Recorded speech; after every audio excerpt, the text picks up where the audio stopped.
Dans la paisible ville de Bethléem, un enfant nommé Jésus est né de Marie, une simple jeune fille, et de Joseph, un humble charpentier.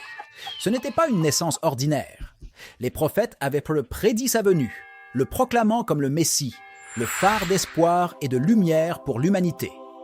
Alors que les rumeurs de cette naissance miraculeuse se répandaient, le roi Hérode, sentant son trône menacé, ordonna un massacre brutal d'enfants innocents.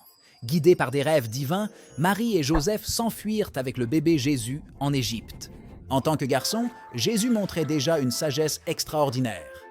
À seulement 12 ans, il débattait les Écritures avec des érudits du Temple, les laissant en admiration. Cependant, ce n'est qu'à l'âge de 30 ans qu'il a commencé son ministère public transformateur. Il a choisi 12 disciples divers, des pêcheurs aux collecteurs d'impôts, pour l'accompagner dans une mission qui changerait le cours de l'histoire. Les miracles qu'il a accomplis étaient stupéfiants. Il a guéri les malades, donné la vue aux aveugles, transformé l'eau en vin et même ressuscité les morts, prouvant son pouvoir divin. Ses enseignements, enracinés dans l'amour, le pardon et la foi, attiraient de vastes foules. Il parlait en paraboles, utilisant des histoires simples pour transmettre des vérités profondes, rendant le divin accessible. Mais son influence croissante était perçue comme une menace par les chefs religieux et l'establishment romain. Ils ont conspiré contre lui, manipulant un de ses plus proches disciples, Judas, pour le trahir pour seulement 30 pièces d'argent. Les événements qui ont suivi ont été rapides.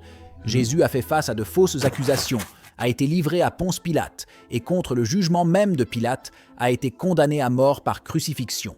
Sur la croix, après avoir enduré des heures de douleur et de ridicule, Jésus a prononcé les mots poignants. « Père, pardonne-leur », montrant son amour et sa miséricorde sans limite. Son corps a été emporté et déposé dans un tombeau scellé par une grande pierre. 3 jours plus tard, le tombeau était vide. Jésus, ressuscité, est apparu à ses disciples et à beaucoup d'autres pendant 40 jours, réaffirmant ses enseignements et soulignant l'importance de la foi. Il est ensuite monté au ciel, mais pas sans laisser derrière lui la promesse du Saint-Esprit, un guide divin pour tous les croyants qui deviendrait plus tard le fondement du christianisme.